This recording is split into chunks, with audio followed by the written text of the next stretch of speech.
Hello, my dear friends. Today, I am sharing a story that reflects the journey of a young boy who traveled to the United States to improve his English. This story is not just about learning a language. It's about discovering new perspectives, building confidence, and overcoming personal challenges. The boy in this story faced difficulties that many of us can relate to, whether it's feeling shy when speaking, struggling to understand others, or simply adapting to a new environment. The story is simple, easy to follow, and written in a conversational style, so everyone can understand and feel connected to the journey.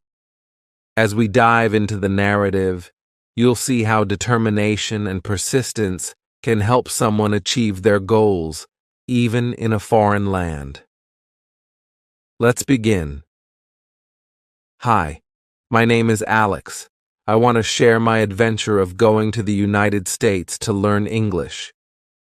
Growing up in my small hometown, English was always taught in schools, but for me, it was more about passing exams than actually speaking or using it. I understood the grammar rules and vocabulary, but when it came to speaking confidently, I always hesitated. I felt like I had all the knowledge, but no real way to use it. One day, my teacher told me, "Alex, if you want to learn English fluently, you need to practice with people who speak it every day." That thought stuck with me. I started dreaming about going to a place where English was spoken all the time, a place where I would have no choice but to communicate in English. That's when I decided to go to the United States.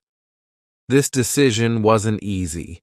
My family didn't have a lot of money, and the idea of leaving home to live in a completely different country was terrifying. But my parents believed in me. My dad said, "Alex, this is your chance to make something of yourself. You can do it." So, with their blessings, I started preparing for this big move. When I first landed in New York, everything felt like a dream. The city was alive with energy, people rushing, talking, laughing. It was overwhelming. At the airport, I had my first real test of speaking English. A customs officer asked me questions, and although I stumbled a bit, I managed to get through it. That small success gave me a boost of confidence. I moved to a small town in California, where I enrolled in an English language program. The first day of class was nerve-wracking. The teacher asked everyone to introduce themselves. When it was my turn, my heart was pounding. I said, "Hello, my name is Alex. I am from insert your country. I come here to learn English." My accent was strong, and I could feel people trying to understand me, but they smiled and clapped. That moment taught me that people appreciate effort, even if you're not perfect. Living in the U.S. was a challenge. Everything was different: the food, the culture, and especially the way people spoke. Americans talked fast, used slang, and often didn't pronounce words the way I had learned them. For example, I learned to say "going to," but everyone here said "gonna." At first, it was confusing, but I slowly started picking up these nuances by listening carefully. One thing that helped me a lot was interacting with my host family. They were kind and patient. Every evening, we'd have dinner together, and they would encourage me to talk about my day. Sometimes I'd get stuck on a word, but they would wait and help me find the right way to express myself. These conversations became my favorite part of the day because they felt like practice and learning all rolled into one. Another big milestone was making friends at school. I met students from all over the world, and we all had one thing in common. We wanted to learn English. We'd help each other with homework, watch English movies, and practice speaking during lunch breaks. I remember one friend, Carlos, who was from Mexico. He said, "Alex, don't worry about mistakes. Just speak. That's the only way you'll get better." Carlos and I would challenge each other to talk to native speakers. We'd go to coffee shops and order drinks, making small talk with the baristas. These little interactions built my confidence. Over time, I started noticing changes in myself. I wasn't as afraid to speak up in class. I could understand movies without subtitles. Even my host family said, "Alex, your English has really improved." Hearing that made all the effort worthwhile. One of the biggest lessons I learned was that learning a language is not just about studying, it's about living it. The more I immersed myself in English, through conversations, music, and even making mistakes, the more natural it became. By the time my program ended, I felt like a new person. I wasn't just someone who understood English. I was someone who could speak it, joke in it, and think in it. Saying goodbye to the US and my host family was emotional, but I knew I was going back home with something invaluable, a skill that would open doors for me in ways I couldn't even imagine. Now, whenever someone asks me about my experience, I tell them, don't be afraid to step out of your comfort zone. Learning English or anything new isn't about being perfect. It's about being brave enough to try. After returning home, I realized just how much my time in the United States had changed me. Not just my English, but my entire outlook on life. Suddenly, opportunities I couldn't have dreamed of before were now within reach. I started applying for jobs that required strong English communication skills, and to my amazement, I received several interview calls. The first interview was nerve-wracking. I walked into the room, and the interviewer greeted me in fluent English. For a moment, my mind froze, but then I remembered all the times I had practiced speaking with my host family, friends, and even strangers in the US. I smiled, took a deep breath, and started answering the questions. When the interviewer asked, "Tell me about a challenge you've overcome," I shared my story about learning English abroad. He seemed genuinely impressed. It takes courage to immerse yourself in a foreign culture to learn something new, he said. I walked out of that room feeling proud of myself. Over time, I began noticing how much easier it was to connect with people. Before, I would hesitate to talk to someone who didn't speak my native language, but now, I could confidently approach anyone.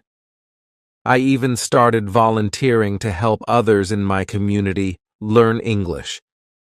Many of them were in the same position I had been in, eager but nervous. I would tell them, "Don't worry about your accent or mistakes. Just speak. Every word you say is a step forward." One day, while helping a young girl practice, she asked me, "Alex, how did you get so good at English?" Her question reminded me of my journey. I told her about my struggles, my host family, and the countless times I had messed up a sentence but kept going anyway. I said, "It's not about being perfect. It's about being persistent." As the months went by, I kept finding ways to use my English skills.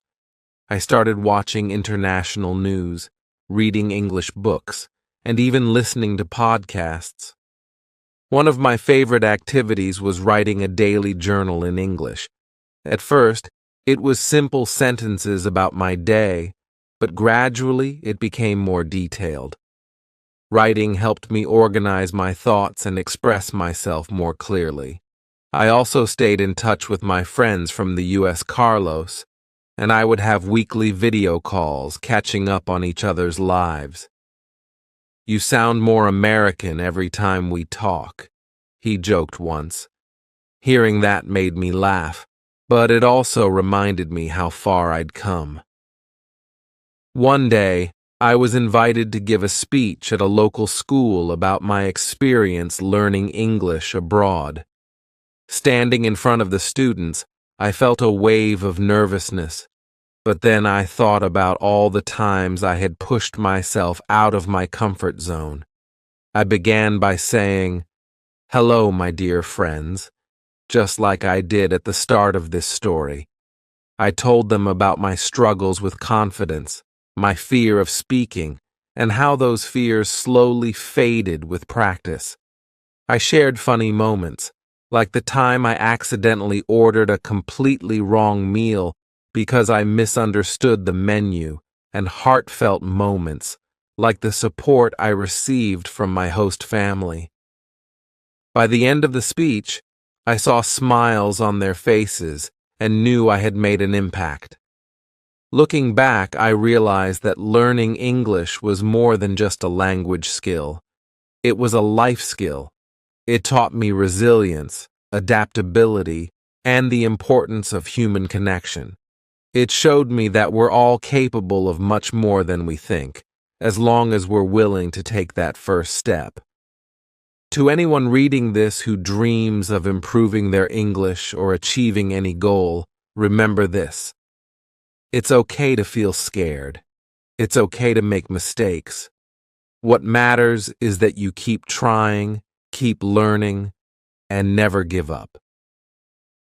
Months after my speech at the local school, I noticed something extraordinary happening in my town. More and more people were showing an interest in learning English.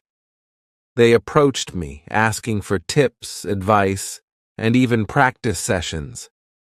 It felt like I had unintentionally started a small movement, and I was thrilled to help. I decided to start a weekly meetup where anyone could join to practice speaking English. We met at a nearby park under a large oak tree, and I called it the English Confidence Circle. People from all walks of life came: students, shopkeepers, homemakers, even retirees who wanted to learn something new. Each session began with simple exercises. I would say, "Let's start with introductions. Tell us your name, where you're from, and one interesting thing about yourself." At first, some were hesitant, their voices shaky and their words uncertain. But as the weeks passed, their confidence grew. Seeing their progress reminded me of my own journey in the U.S., and it filled me with pride. One day, during one of these meetups, an older man named Mr. Kumar approached me. He was in his 60s and had always worked as a carpenter. He said, "Alex, I want to learn English so I can understand my grandson better. He only speaks English, and I don't want him to think his grandfather doesn't care about him." His words touched me deeply. It reminded me that learning a language isn't just about personal growth, it's about connection. Over the next few months, I worked closely with Mr. Kumar, helping him learn simple phrases and sentences. His dedication was inspiring. Eventually, he surprised his grandson with a heartfelt message in English, and the joy on their faces was something I'll never forget. As the English Confidence Circle grew, I realized that I needed to expand its reach. With encouragement from my friends and family, I decided to create an online platform where anyone could join from anywhere. I called it English Bridge. The platform wasn't just about grammar or vocabulary, It was about building confidence. I uploaded videos, shared stories from my own journey, and hosted live sessions where people could practice speaking with me and others.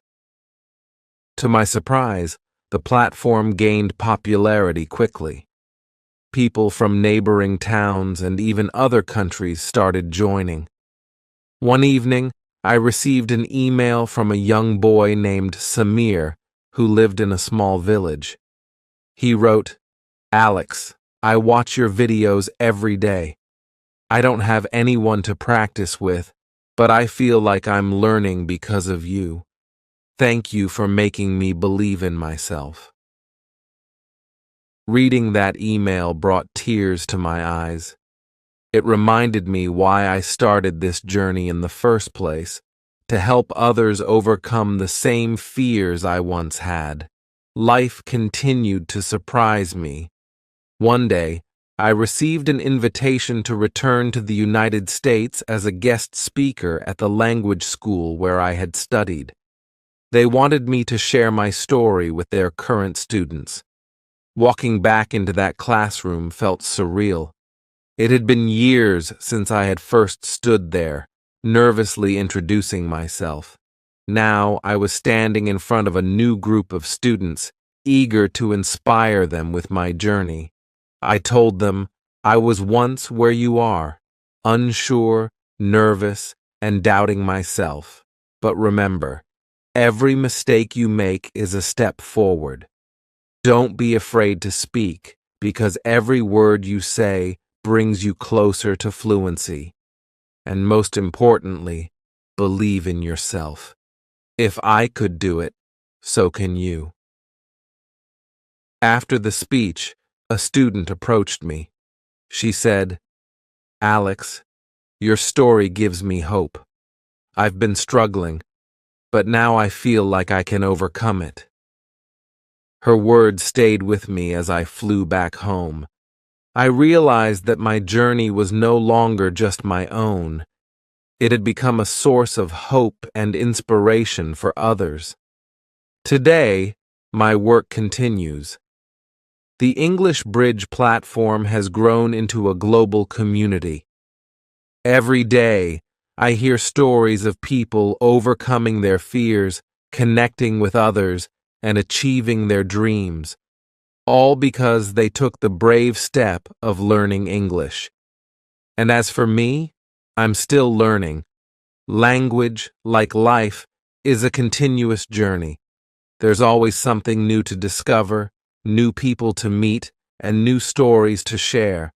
So, my dear friends, wherever you are on your own journey, remember this.